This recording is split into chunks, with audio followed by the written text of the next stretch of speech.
So mula rito sa swimming pool, ito na yung bahay ng mga madre na inabandona. Pero naman ako na record na parang naglalakad. Ano ito? Where did you come from? Hide now. Ito din ginagawang bakasyon ng mga ibang nabubuntis. Following you. Kayo po ba yung nagpaparamdam na yan? Ayun po, dinig nyo guys, mahakbang mo. Oh?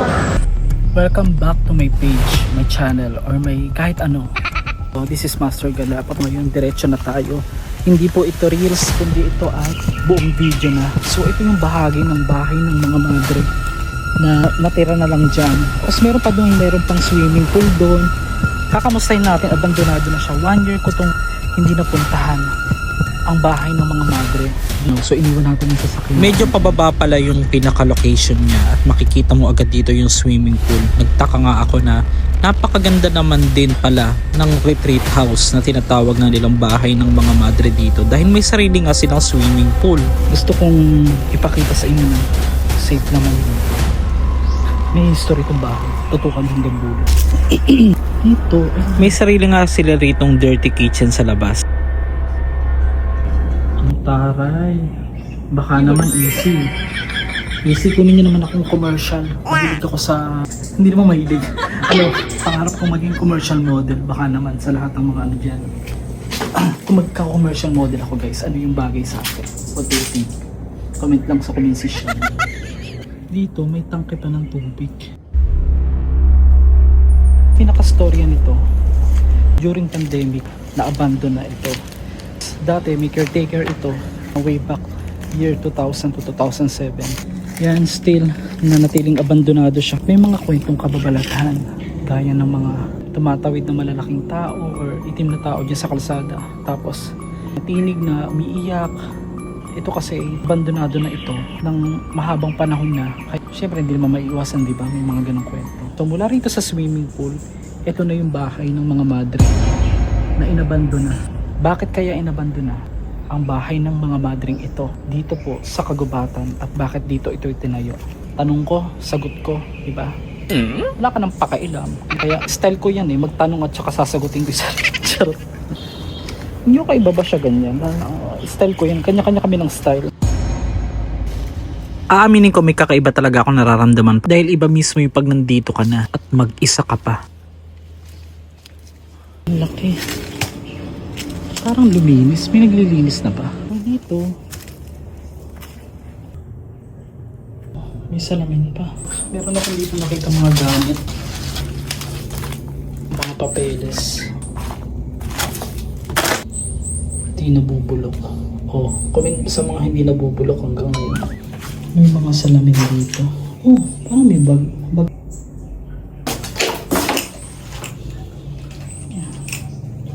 Nagtataka ko kasi meron pa tayong isang parte, tutukan nyo hanggang dulo. Meron doon bahay naman ng ano. Ay, may wallet. Tawag ko. Ito yung Casa de Ignacia na tinatawag nga nila. Sigurado kung wala akong kasamang iba, mayroon naman ako na record na parang naglalakad.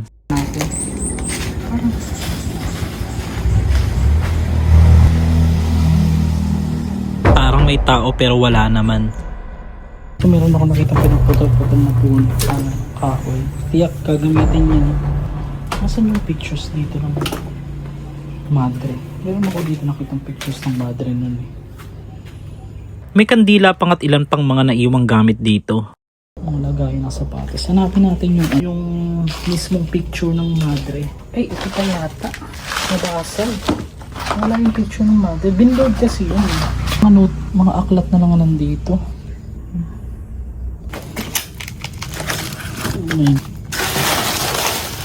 Wala yung picture ng madre. Papakita ko pa naman sana sa inyo itsura. Wala. Hanggang sa kabila. Baka nandun. Okay. So dito may second floor. Akitin natin. What's that? Do you hear that? Hindi ako natatakot sa inyo. Lumayo kayo. Mga masasama. Bakit dito may ganito? May buto rito. Buto ng pork. Okay, wala na, sira na. Galing ako dito buo-buo pa to nun eh. Pwede natin ma-discover dito sa bahay ng mga madre. Imagine ng mga baka ba magsak na to. Ito.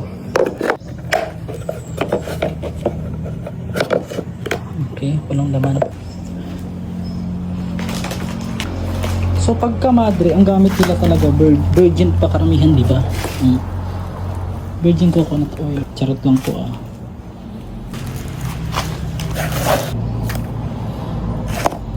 Ay, may sulat si mother.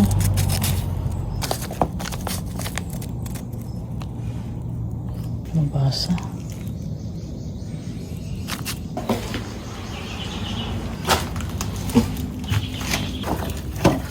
Oh my gosh. Ano ito? Oh my goodness.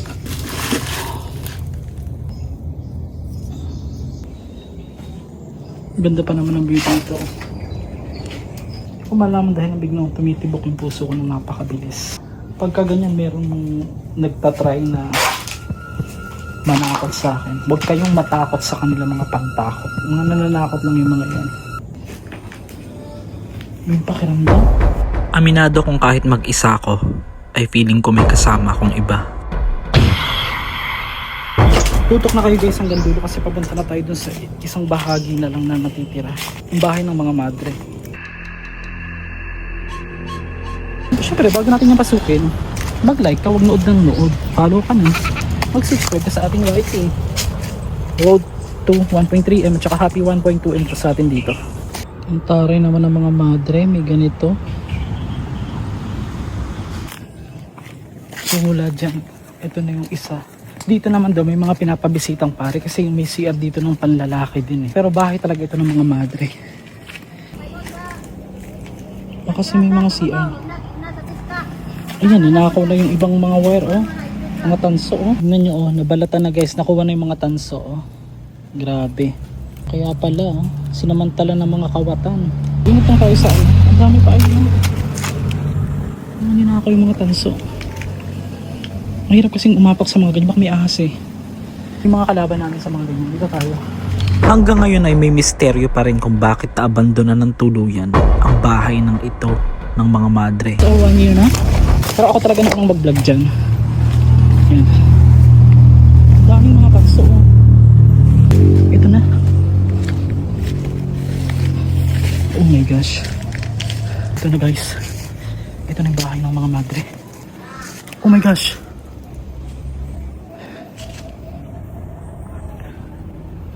May mga kwento at mga sabi-sabi na ito na ginagawang bakasyon ng mga ibang madre na naaaksidente. Alam mo yung aksidente, nabubuntis, di umano. Pero ito ay ayon lang sa haka-hakang kwento, wala pa nakapagpatunay at ako naman, narinig ko lang yun.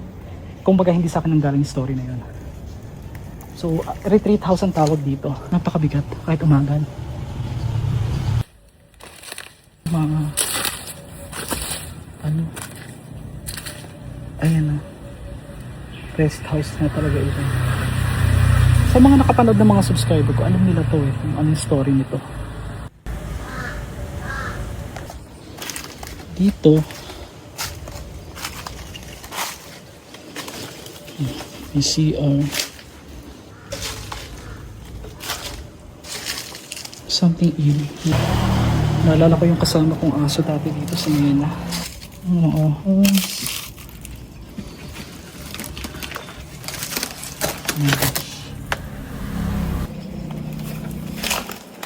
Ayan, sarap ang lamig. Pagpasok natin wala ng kalaman naman na masyado.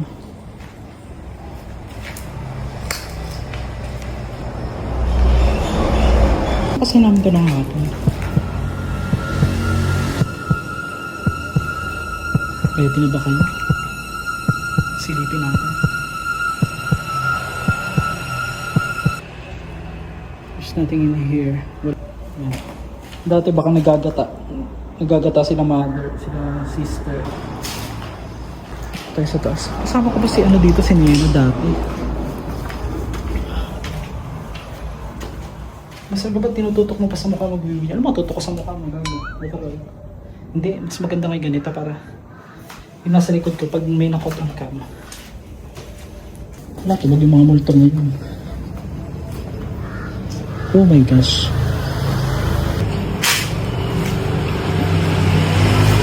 Yun ang sinasabi ko sa inyo kanina pa. May CR ng panlala. Nasaan yung kalagay? Nasa baba yata yun. Bakit ano yung uwak? Gagalo sa ating masama. Oh, nawala yung cross oh. Dati may nakabaliktad ng cross dito, nakita sila agad. Nawala. Ninanakaw nila sa pinaka ng kuryente. Ayan oh. Kawad. I have strange feelings now. Para akong humihinga ako pero para akong something na hindi ko ma-explain yung feeling ko. Feeling. Paramdaman sa taas. Yun, napakaguba talaga. Hindi naman ako, nakakainga naman ako, pero feeling ko suffocated.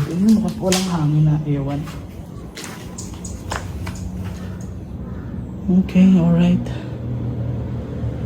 May mga bakas ng paa dyan. Umakyat dito para kunin yung mga bakal siguro, mga wires. Negative na pag may mga paniniwala kasi guys na kapag galing ka na dun sa kabila, negative, huwag ka na babalik dun kasi parang hindi mo madala, pero siguro wala naman din masama. Yun guys parang baka sa pusa lang siguro yun. Kung meron po ba akong kasama ditong hindi tao kahit tanghaling tapat, pwede po kayong magsalita gamit yung aking cellphone. Meron po ba akong kasama dito? Kung sino ka man, magsalita ka. Maaari ka bang magparamdam? Magbato ng kahit anong bagay dito? Lakas dito guys Nakadilaw. Ayaw niya magsalita.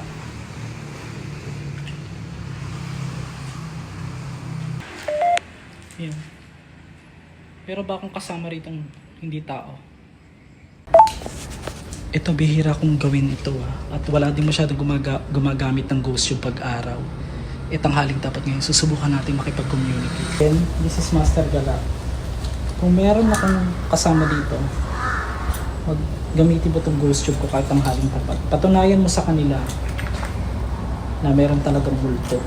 Kung sino nandito ang kasama ko, pwede kang magsalita gamit itong aking ginagamit na ghost tube. Ngayon, dito mo paraanin ang iyong salita. Ngayon din. Mahirap na. It's difficult. Yun, nagsalita na. Bakit? Ayaw mong ipaalam sa amin ng tunay na story ng bahay ng mga madring ito? Malin. Rich. Sinong Rich? Nandito ka ba? Paggalawin mo nga aking cellphone. Ako lang mag-isa rito. Wala akong kasama. Kahit tanghaling tapat. Kung may multo. Kasi alam ko kahit may multo, kahit tanghaling tapat yan Push. Itulak. Tutulak mo yung cellphone ko? Sige, pwede. Huwag mo lang sisirain. Pwede mo siyang itulak. Wag lang ako.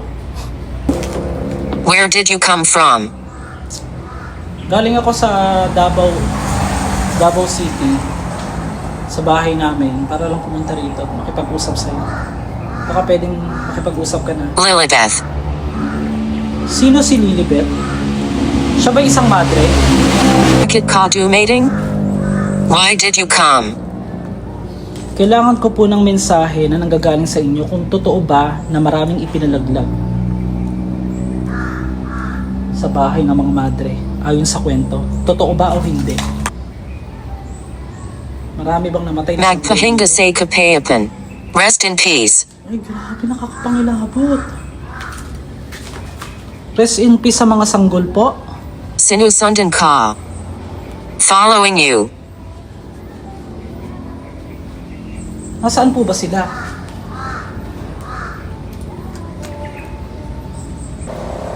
Nasuhilan. Bribed. Nasuhulan. Sino kung sumahid yan? Ang daming gustong sabihin ni Ghost Tube. Hindi ako wedding manadali. I can't stay. Bakit na ba? Sino ka ba? Isa ka ba sa mga nalaglag dito? Pinalaglag? Itagong gayan. Hide now. Itinago? Saan? Saan siya tinago?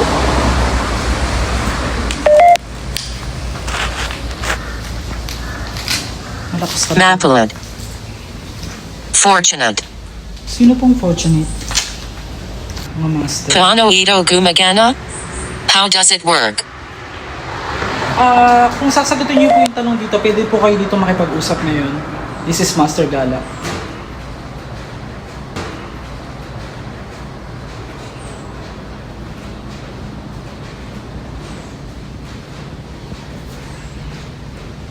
Oh my gosh. May naglalakad sa taas. Walang tao, may naglalakad.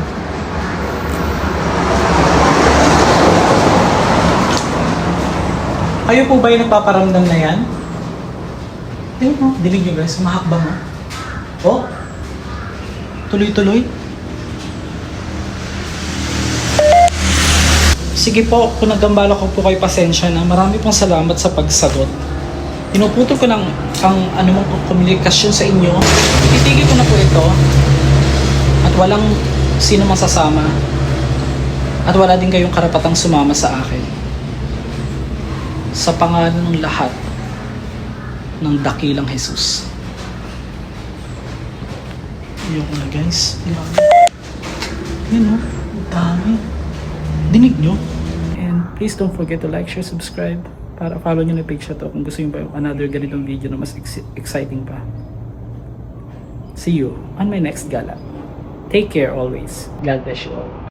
Napakaraming bagay ang mahirap ipaliwanag at kung ito ay may kasagutan sa bawat katanungan.